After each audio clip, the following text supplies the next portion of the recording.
Hello दोस्तों, नमस्कार। आज की क्लास में आपका बहुत बहुत स्वागत है। आज की क्लास में हम पढ़ने वाले हैं नवोदय एग्जाम में पूछे गए वो बार बार क्वेश्चन, जो कि आपके 13 दिसंबर में जो एग्जाम होने वाला उसमें बहुत ही रामबाण सिद्ध होने वाले हैं। चलो हम क्लास स्टार्ट करते हैं। इससे पहले मैं आपको बता देता हूँ, यदि हमारे एप्लीकेशन पर आप पढ़ना चाहते हो हमारे साथ जुड़ करके, एप्लीकेशन के फायदे क्या है, फायदे में बता देता हूँ। एप्लीकेशन पर आपको कोई ऐड दिखाई नहीं देगी। पहली बात तो यूट्यूब पर आपको बहुत सारी ऐड दिखाई देती है बीच बीच में। इसके अलावा वहां पर आपको अकॉर्डिंग टू सिलेबस सारी चीजें पढ़ाई जाएगी। प्रीवियस ईयर के ऊपर क्वेश्चन भी मिलने वाले हैं। इसके अलावा मॉक टेस्ट, सारी चीजें आपकी एक साथ मिलेगी। 5 से 7 बजे आपकी लाइव क्लासेस होती है डेली शाम को। मैथ की सॉल्यूशन पीडीएफ भी यहाँ पर आपको मिलने वाली है। JNV क्लासेस के नाम से हमारी एप्लीकेशन है, प्ले स्टोर पर इस तरह का लोगो है, आप डाउनलोड कर सकते हो। यदि कोई भी दिक्कत आए डाउनलोड करने में, इंस्टॉल करने में, रजिस्टर करने में और कोर्स परचेज करने में आपको कोई भी दिक्कत आ रही है तो आप इस नंबर पर कॉल या मैसेज कर सकते हो।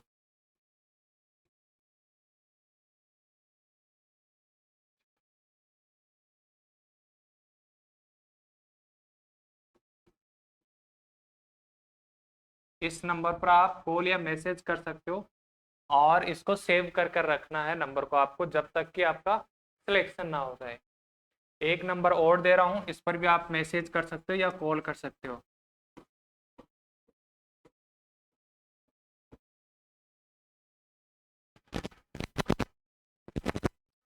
चले पहले क्वेश्चन की तरफ चलते हैं। आपको मैं हर क्वेश्चन बताऊंगा कि ये क्वेश्चन कब पूछा गया है और इस टॉपिक से रिलेटेड है। सबसे पहले आपको इस क्लास को ज्यादा से ज्यादा लाइक जरूर करना है, अपने दोस्तों के साथ में शेयर जरूर करना है, और इस चैनल पर आप नए हो तो इस चैनल को जरूर सब्सक्राइब कर लेना। बेल आइकन की घंटी है ना, उसको दबा लेना ताकि जो आगे आने वाली क्लासों का नोटिफिकेशन आपको मिलता रहे, आप सारी क्लासें हमारी लेते रहे। चलो, हमारा पहला क्वेश्चन है, अंक 1 2 3 4 5 का उपयोग करके बनाई गई सबसे छोटी विषम संख्या। सबसे छोटी कौन सी संख्या बतानी है? सबसे छोटी विषम संख्या बतानी है मेरे दोस्त। आप सभी मेरे दोस्त हैं, मैंने सभी को दोस्त बना लिया है। सब अपना नाम कमेंट बॉक्स में जरूर लिखेंगे। The smallest odd number formed by using the digit 1 2 3 4 and 5 is। पहले सबसे छोटी संख्या बनानी है, विषम संख्या को भूल जाना है। सबसे छोटी संख्या बनाने के लिए सबसे छोटा अंक पहले लिखते हैं, फिर इससे बड़ा, फिर इससे बड़ा, फिर इससे बड़ा अंक, फिर इससे बड़ा। ये हमने संख्या बना ली, छोटी संख्या छोटी। अब ये सम है विषम है पता करेंगे। लास्ट का अंक क्या है? 5 है, तो 5 किसके रूल में आता है? विषम के रूल में आता है। विषम मतलब ओड के रूल में आता है। सम और विषम का क्या रूल है, कैसे पहचानेंगे कोई भी संख्या सम है, कोई भी संख्या इवन नंबर है, कोई भी ओड नंबर, ये आप कैसे पहचानोगे? तो मैं आपको सिंपलेस्ट, बहुत ही सिंपल तरीका बता रहा हूं, सभी सामने दो। कैसे पहचान पाओगे आप सम और विषम संख्या? सम, जिसे हम इंग्लिश में क्या बोलते हैं? इवन नंबर बोलते हैं। कैसे पहचानोगे कि कोई भी संख्या सम संख्या है, इवन नंबर है? जिन संख्याओं का अंतिम अंक 0 2 4 6 8 हो, वो कौन सी संख्या हो जाएगी? सम संख्या हो जाएगी। जैसे यहाँ 5 है तो ये सम संख्या के रूल में नहीं है। किस संख्या के रूल में है? विषम संख्या के रूल में। और विषम संख्या को इंग्लिश में क्या बोलते हैं? ऑड नंबर बोलते हैं। इसका रूल क्या होता है?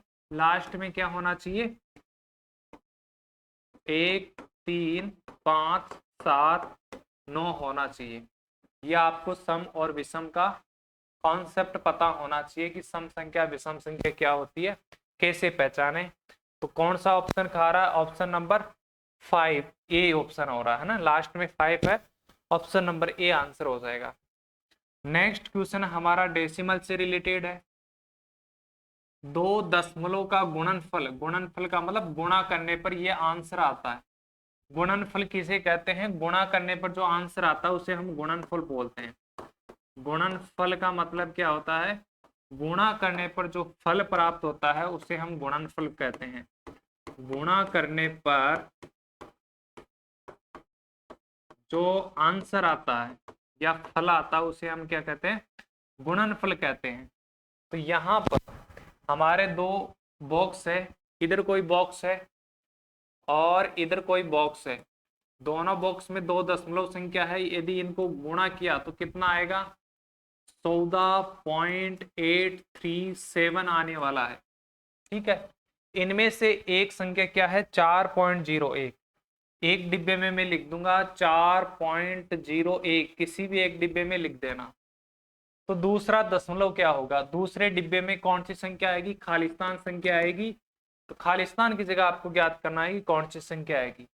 द प्रोडक्ट का मतलब मल्टीप्लाई करना ऑफ टू डेसिमल इज, दो संख्याओं का प्रोडक्ट का मतलब मल्टीप्लाई दे रखा है इतना, इस बॉक्स में कोई संख्या है, इस बॉक्स में कोई संख्या है, दोनों का मल्टीप्लाई करेंगे तो ये प्रोडक्ट आने वाला है वन ऑफ इज, इनमें से एक वन ये है, और आपको अदर डेसिमल ज्ञात करना है, दूसरा डेसिमल ज्ञात करना है। तो देखो एक कंसेप्ट और याद करना, बराबर के इधर कोई भी संख्या प्लस की है, बराबर के उधर जाएगा तो माइनस की होगी, बराबर के इस साइड में माइनस की है, बराबर के उधर कोई भी संख्या जाती है तो किसकी हो जाती है मेरे दोस्त, प्लस की। बराबर के इधर कोई भी संख्या गुणा की है, उधर जाएगी तो किसकी हो जाएगी, डिवाइड की हो जाएगी, भाग की। इधर कोई संख्या बराबर के इधर भाग की है, बराबर के उधर जाकर मल्टीप्लाई की हो जाती है। अब देखो यहां से यह संख्या हटाऊंगा, क्या करूंगा, हटाऊंगा। क्यों हटाऊंगा, क्योंकि मेरे को खालिस्तान का मान चाहिए, ये यहां से हटाऊंगा। किस में है, यहाँ पर ये गुणा में है, तो बट्टे में जाते ही किस में जाएगी, इधर आते ही किस में जाएगी, बट्टे में जाते ही ये आएगी, भाग में आएगी। ठीक है, यहाँ जो गुणा वाली संख्या है इधर आते ही बटे में आते तो किस में जाएगी, भाग में चली जाएगी। तो इधर क्या बचेगा, खालिस्तान में डिब्बा बचेगा, बराबर में कितना है 14.837 बटा 4.01। सबसे पहले हम क्या करेंगे, पॉइंट हटाएंगे, नीचे का पॉइंट हटाए तो ऊपर लगेगा एक, जीरो कितनी लगेगी, एक बार इस संख्या को मैं इधर लिख लेता हूं, 14.837 बटा 4.01। अब हटाते हैं हम पॉइंट, नीचे का पॉइंट हटाऊंगा तो ऊपर लगेगा एक, राइट साइड में दो अंक का तो दो जीरो लग जाएगी, इसका पॉइंट हटाएंगे तो यहाँ लगेगा एक, राइट साइड में कितने अंक है, तीन, तो तीन जीरो लग जाएगी। ऊपर नीचे जो जीरो सेम दिख रही है वो कट जाती है, यहाँ दो जीरो से नीचे वाली दो जीरो कट जाएगी, कैंसिल हो जाएगी। अब देखो यहाँ हमारे पास में क्या नंबर है, 14,837, कौन सा नंबर है, 14,837 है।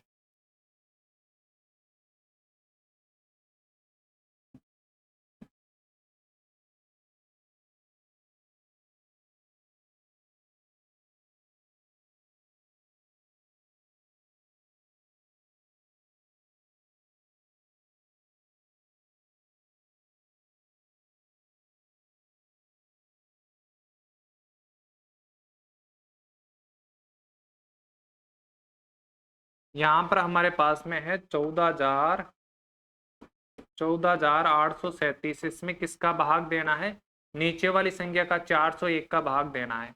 ऑप्शन से हम पता करेंगे कि पहली बार कितना बार जाएगा भाग, 3 बार जाएगा। ऑप्शन कह रहा है कि पहले कितने बार भाग जाएगा, 3 बार। तो यहाँ पर हम 401 को 3 से मल्टीप्लाई करेंगे, कितना आएगा, 3 0 1203, तो 1203 को नीचे लिखेंगे, कितनी बार गया, 3 बार, 3 यहाँ लगाएंगे, माइनस करेंगे 082, अगला अंक उतार देंगे 7। अब ऑप्शन कह रहा है कि कितनी बार जाएगा, 7 बार जाएगा लगभग।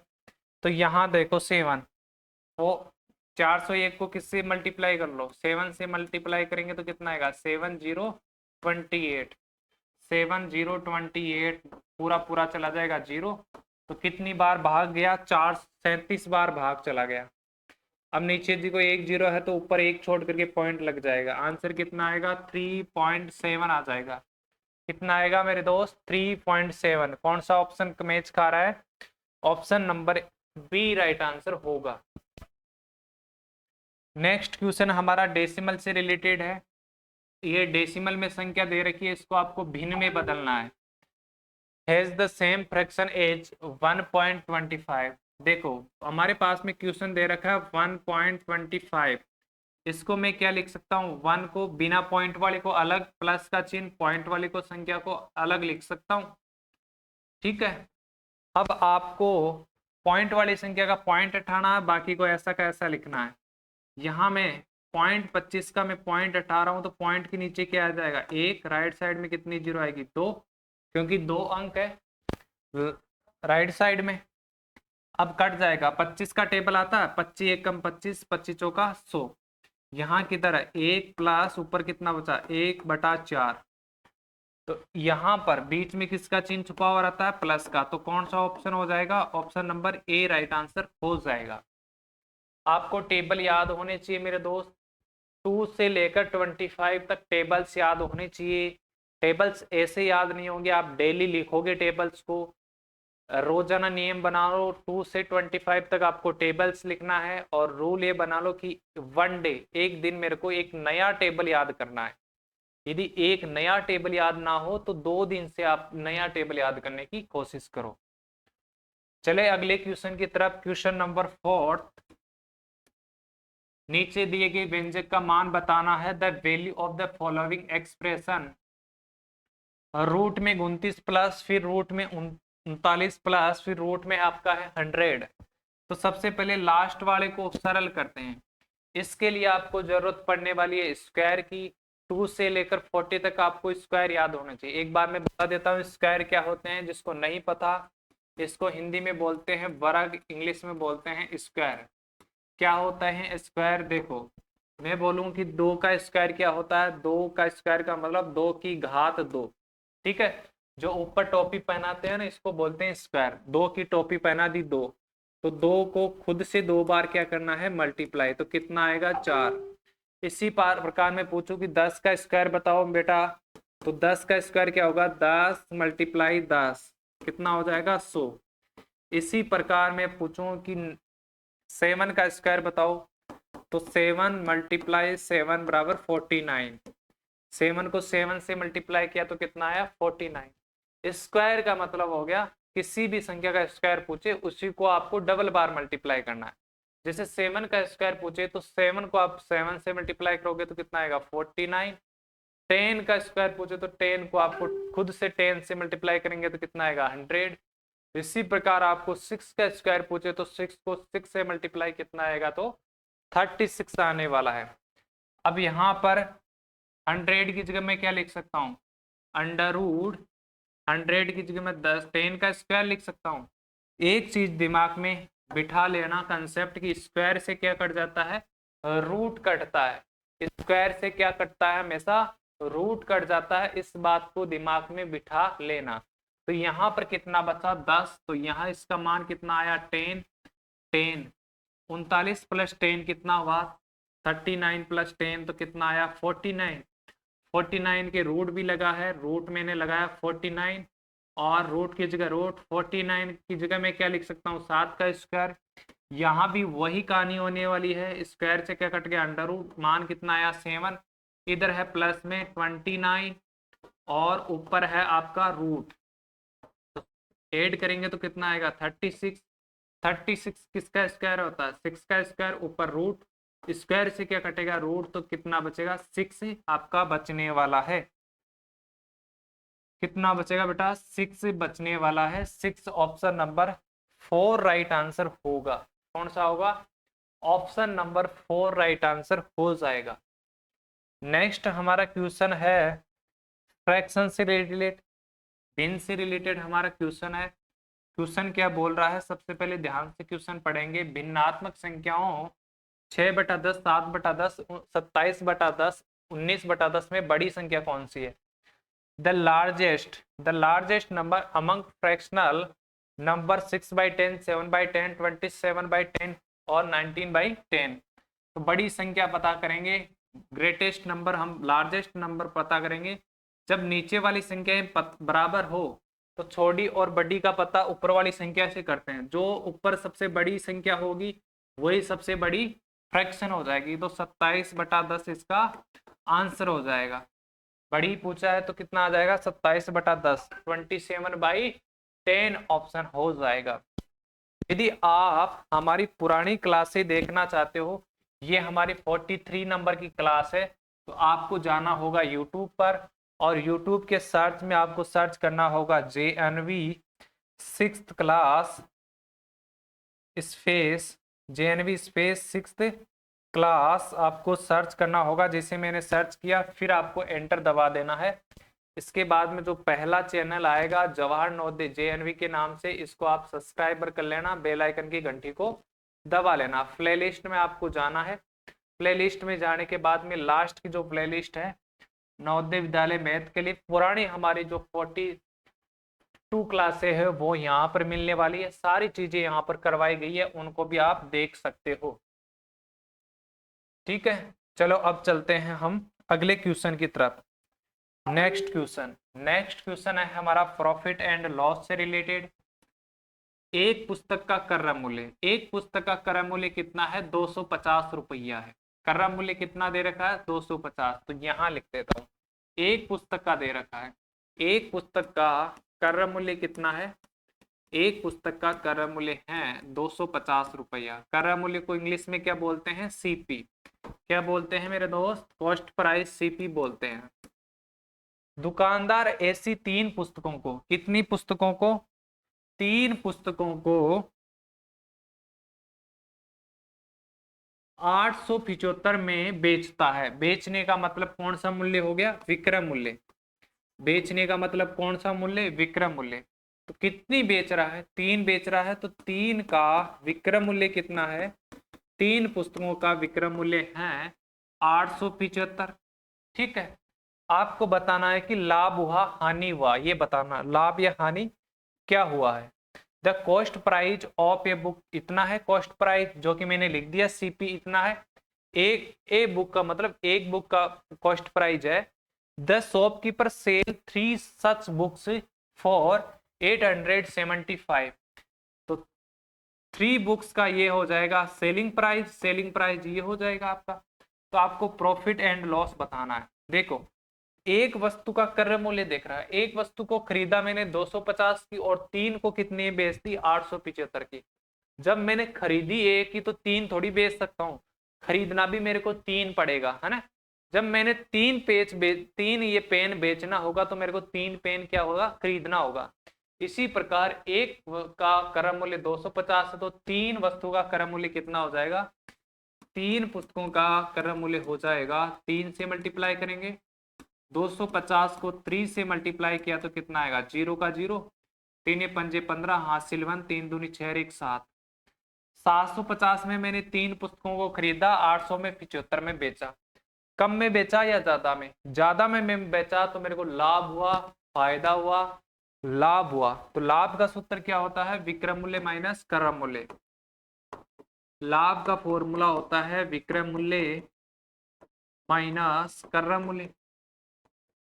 इंग्लिश में बोले प्रॉफिट बराबर SP माइनस CP। तो यहाँ पर है SP 875 माइनस CP कितना है 750, माइनस करेंगे तो कितना बचने वाला है 125। 125 का क्या हुआ, प्रॉफिट हुआ, लाभ हुआ। ऑप्शन नंबर क्या हो जाएगा, option number B right answer हो जाएगा। कौन सा होगा मेरे दोस्त, option number B right answer होगा। नेक्स्ट क्वेश्चन है हमारा परिमाप और क्षेत्रफल से रिलेटेड। एक वर्गाकार खेत की भुजा 35 मीटर है। वर्गाकार खेत की बात हो रही है तो सबसे पहले आपको क्या बनाना है, वर्ग बनाना है। वर्ग की बात हो रही है तो क्या करना है, वर्ग बनाना, बना दिया वर्ग। इसकी प्रत्येक भुजा कितनी है 35 मीटर है। 35 ये है, 35 ये है, 35 ये है, 35 ये है। वर्ग को इंग्लिश में क्या बोलते हैं, स्क्वायर बोलते हैं। क्या बोलते हैं, वर्ग को इंग्लिश में बोलते हैं स्क्वायर। वर्ग की क्या क्या विशेषताएं होती है, क्या क्या प्रॉपर्टीज होती है। वर्ग किसे कहते हैं, एक ऐसी आकृति जिसकी चारों भुजाएं क्या हो, बराबर है।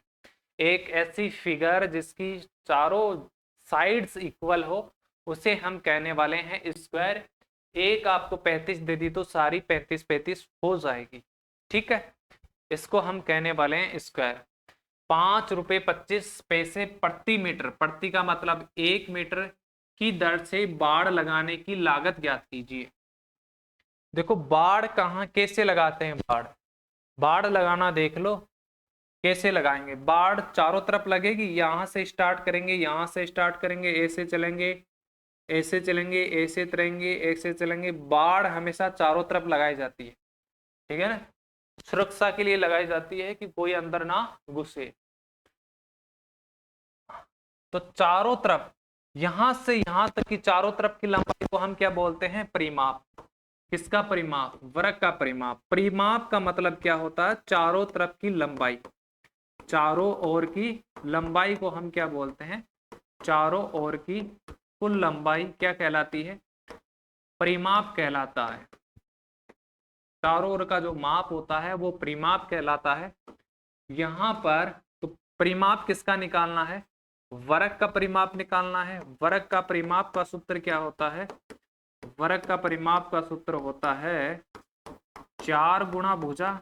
इंग्लिश में बोले तो क्या होता है, इंग्लिश में बोले तो पैरामीटर ऑफ स्क्वायर, मैं शॉर्टकट में लिख रहा हूँ, पैरामीटर स्पेलिंग आपको याद नहीं करनी है। यहाँ पर पैरामीटर ऑफ स्क्वायर बराबर 4 मल्टीप्लाई साइड होगा। यहाँ पर 4 की जगह 4, साइड हमारे पास में 35, मल्टीप्लाई के तो कितना आएगा 0, 4 पंजे 20, हासिल 2, 4 तिया 12, 8 2 कितना हो गया 14। 140 मीटर हमारे पास में क्या आ गया, परिमाप आ गया। क्वेश्चन में दिया हुआ है 1 मीटर का कितना रुपया, 1 मीटर का रुपया है 5.25 रुपये। तो हमारे पास में 140 मीटर है, 140 मीटर का कितना रुपया, 140 को किससे मल्टीप्लाई करना है, 5.25 से करना है। कैसे करेंगे देखो, डायरेक्ट मल्टीप्लाई करना बताता हूं। ये 0 है, इस 0 को यहां लिखना, फिर 14 से मल्टीप्लाई कर देना। 14 पंजे कितना होता, 70, हासिल 7, 100 दूना 28, 7 कितना हो गया 28 से 7 कितना हो गया 35, हासिल 3, 14.70, 3 कितना हुआ 73। अब यहाँ पॉइंट कितना अंक छोड़ के लगेगा, 2 छोड़ करके 735 आ जाएगा, कितना आएगा 735.00। ऑप्शन नंबर क्या हो जाएगा, option number A right answer हो जाएगा, ठीक है। फेंसिंग, फेंसिंग का मतलब चारों तरफ जो बाड़ बोलते हैं ना, इसको हम फेंसिंग बोलते हैं। नेक्स्ट क्वेश्चन की तरफ चलते हैं। अगला क्वेश्चन है हमारा ग्राफ का, दिए गए बार ग्राफ विभिन्न वर्षों में भारत की जनसंख्या दर्शाई गई है, किस वर्ष जनसंख्या में 14 करोड़ की वृद्धि हुई। कैसे पता चलेगा 14 करोड़ की वृद्धि हुई, बड़े में से छोटे को माइनस करेंगे तो देखो इसमें कितने का अंतर है, इसमें अंतर है 448 का है अंतर।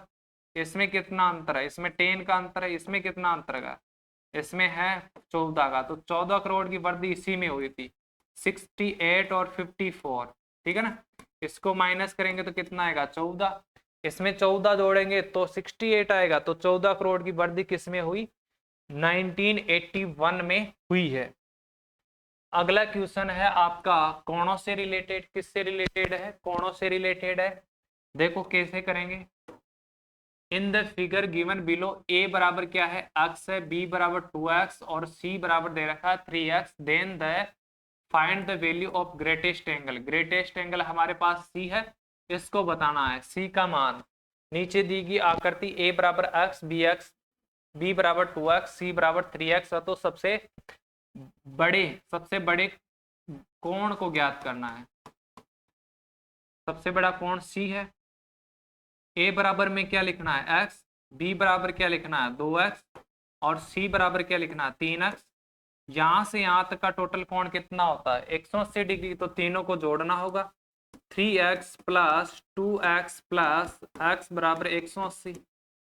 देखो इसको कैसे जोड़ते हैं, एक कान और एक कान कितना हुआ 2 कान। इसी प्रकार 3x 2x कितना हुआ 5x, 5x और 1x कितना हुआ 6x बराबर 180। यहां से मैं 6 हटाऊंगा, यहां से 6 यदि मैं हटाता हूं, यहां से 6 हटाता हूं तो ये किस में है, अभी यहां मल्टीप्लाई में है। कोई चिन्ह नहीं है तो किसका चिन्ह है, मल्टीप्लाई का। यहां से मैं इसको हटाऊंगा तो इधर कहाँ जाएगा, भाग में। तो 6 एकम 6, 6 18, 0 का 0। x बराबर कितना आया, 30। तो बड़ा कोण कौन सा है, बड़ा कोण हमारे पास में 3x वाला है।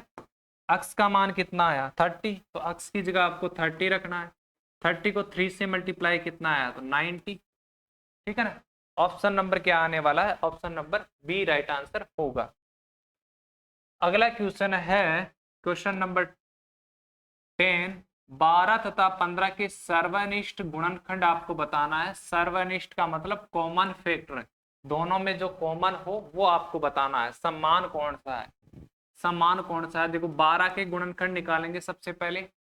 12 के गुणनखंड निकालने के लिए देखो यहाँ टुकड़े करेंगे। 2 से डिवाइड होगा 6 बार, फिर 2 से डिवाइड होगा 3 बार, फिर किससे डिवाइड होगा, 3 से डिवाइड होगा 1 बार। फिर यहाँ देखो 15 को डिवाइड करेंगे, 2 से नहीं जाएगा, 3 से डिवाइड होगा 5 बार, फिर 5 से डिवाइड होगा 1 बार। अब देखो दोनों के हम गुणनखंड लिखते हैं।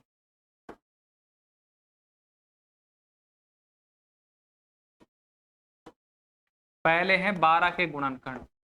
12 के गुणनखंड कौन कौन से हैं, एक तो एक है, एक है, 12 है। इसके अलावा कौन सा है, 2 है। इसके अलावा 3 है। इसके अलावा 6 है। अब देखो इनमें एक 4 नहीं है। 2 गुणा 2 कितना होता है, 4। तो 4 भी इसका गुणनखंड है। इसके बाद में इसका देखते हैं 15 के गुणनखंड कौन कौन से हैं।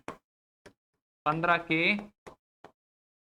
गुणनखंड फैक्टर देखो, एक तो 15 खुद है, एक 1 है, एक 5 है और एक 3 है। और किस क्या हो सकता है, देखो 15 में किस किस की टेबल में आता है 15, ये चेक करना है आपको। अब दोनों में कॉमन कौन सा दिख रहा है आपको, उसके गोला लगाओ। एक तो 1 है, इसके अलावा 3 है। 1 और 3 ऑप्शन नंबर क्या हो जाएगा, डी राइट आंसर हो जाएगा। आज की क्लास में इतना ही, फिर मिलेंगे एक नई क्लास के रूप में नेक्स्ट डे में कल। तो आपको ये क्लास अच्छी लगी तो ज़्यादा से ज़्यादा लोगों के साथ शेयर जरूर करना, कमेंट बॉक्स में अपना नाम लिखना। और इस चैनल पर आप नए हो, ये क्लास आप पहली बार देख रहे हो, तो इस चैनल को जरूर सब्सक्राइब करना, बेल आइकन की घंटी को दबा देना, ताकि आपको आगे आने वाली क्लासों का नोटिफिकेशन सही समय पर मिलता रहे और सही समय पर आप क्लास ले सके। तो सभी बच्चों को धन्यवाद। आज के लिए इतना ही, फिर मिलते हैं नेक्स्ट डे में।